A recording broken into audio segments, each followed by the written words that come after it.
नमस्कार, मैं doctor SC. Mishra from RS. Management consultants Jamshedpur आप सबों का स्वागत करता हूं।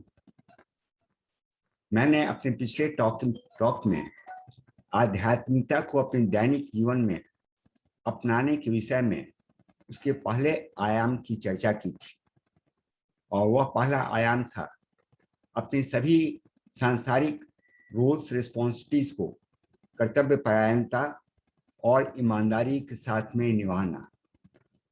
आज मैं आध्यात्मिकता को जीवन में अपनाने के विषय में उसके दूसरे आयाम की चर्चा करना चाहूंगा।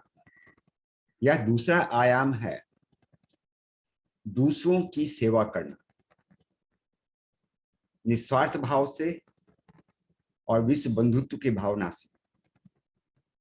ऐसा करने के लिए मैं कुछ सुझाव देना चाहूंगा। पहला सुझाव यह है, जो कुछ भी साधन हमारे पास में है, शरीर, धन संपत्ति, विवेक, बुद्धि, इन सभी का उपयोग हम सिर्फ अपनी आवश्यकताओं की पूर्ति के लिए नहीं करें, वरन इसका उपयोग दूसरे जो दीन दुखी हैं, जरूरतमंद हैं, उनके कष्ट निवारण के लिए भी करें। और इसके लिए विश्व बंधुत्व की भावना रखने पर दूसरे हमें पराये नजर नहीं आएंगे, वो हमारे खुद के एक्सटेंशन नजर आएंगे। दूसरा सुझाव यह है कि ऐसी सेवा हम प्यार के साथ में और निस्वार्थ भाव से करें।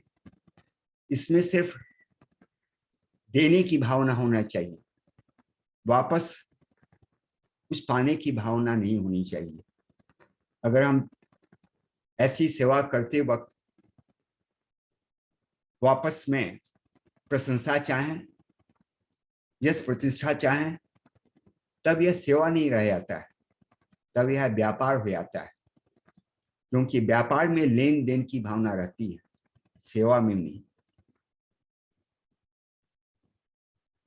इसलिए कुछ पाने की आकांक्षा रखे बिना निस्वार्थ भाव से अपनी सेवा करें। तीसरा सुझाव यह है, यह सेवा कोई जरूरी नहीं कि आप अपनी धन का उपयोग करके दें। यह सेवा किसी भी फॉर्म में हो सकता है। ये शरीर से सेवा हो सकता है, सहानुभूति से किसकी दो बात सुनना, दूसरों को सहानुभूति देना हो सकता है, दूसरों को प्रेरणा देना हो सकता है, दूसरों को पढ़ाई में सहायता देना हो सकता है, कुछ मार्गदर्शन करना हो सकता है। तो यह सेवा किसी भी फॉर्म में हो सकता है जिससे उस व्यक्ति को मदद मिले। चौथा सुझाव यह है कि यह जरूरी नहीं है कि यह सेवा हम सिर्फ मानव समाज में दें। यह सेवा हम पशु पक्षियों को भी दे सकते हैं, पर्यावरण में भी दे सकते हैं, जिनके प्रति हमारी जिम्मेदारी है। जितने पशु पक्षी हैं वो एक तरह से इस दुनिया में हमारे छोटे भाई बहन हैं, तो उनके प्रति भी हमारी जिम्मेदारी बनती है। जब भगवान ने हमें एक श्रेष्ठ रूप में पैदा किया है, तो बाकी जो जानवर हैं, पशु पक्षी हैं, उनके प्रति भी हमारी जिम्मेदारी बनती है। पांचवा सुझाव यह है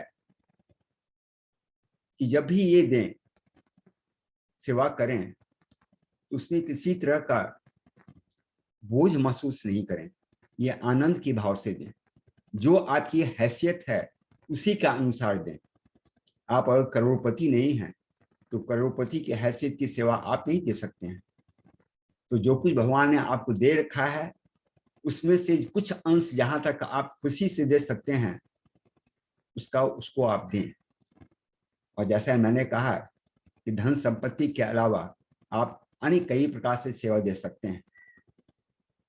और अगर हम इस तरह की सेवा देते हैं तो हमारी यह सेवा भगवान को कबूल हो जाती है। और इस तरह से दीन दुखियों और जरूरतमंदों की सेवा भगवान की सेवा और भगवान की आराधना कहलाएगा। क्योंकि कहा जाता है भगवान जो है दरिद्र नारायण में बसते हैं। और तुलसीदास का कहा हुआ एक वाक्य कहकर मैं समाप्त करना चाहूंगा।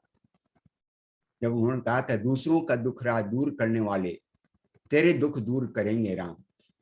जब आप दूसरों का दुख दूर करेंगे, उन्हें प्रसन्नता जीवन में प्रदान करेंगे, तो यह आपके जीवन में आंतरिक संतोष और प्रसन्नता प्रदान करेगा। आध्यात्मिक के तीसरे आयाम की चर्चा हम अगले वीडियो में करेंगे। धन्यवाद, नमस्कार, जय हिंद।